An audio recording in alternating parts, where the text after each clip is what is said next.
السلام عليكم يا صاحبي. سلام ورحمة عامل الله ايه يا باشا؟ وبركاته. بقول لك هو الاسعار دي مظبوطه صح؟ اه ده بس كنت عايز اطلب منك حاجه معلش. امرني.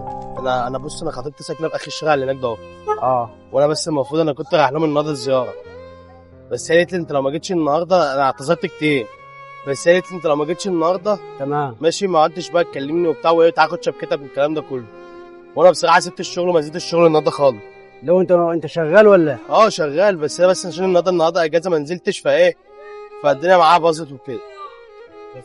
انا بصراحه معيش الحق المواصلات رايح جاي، فانت لو ينفع مثلا تديني كيلو من دوت ادخل عليهم بيها، بس عشان ايه ما يبقاش شكل وحش. انت عارف ان ده طبعا ايه هيبقى شكل وحش، لان انا من طنطا اصلا مش من هنا. انت من طنطا؟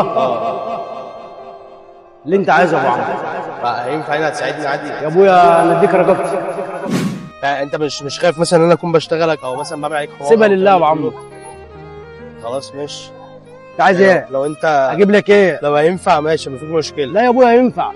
اللي انت عايزه يا ابو عمرو. ايوه اجيب لك يوسفندي وبرتقال. لا بص، انا بس عشان ما يكونش جاي عليك برضه. لا يابا ولا يهمك. دوت خلاص عادي ولا يهمك يا ابو عشان عمرو. ما يكونش جاي عليك.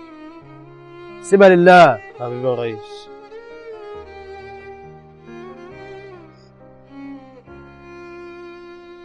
طب بص انت هتديني كل دول؟ اه لا يا عم كتير قوي. لا مش كتير ولا لا اي حاجه. بص انا عايز حتى فاهم، ولا اي هو احنا حاجه اربع تنفار هتحط كل واحد واحده وخلاص والله يابا، عادي. ولا اي حاجه.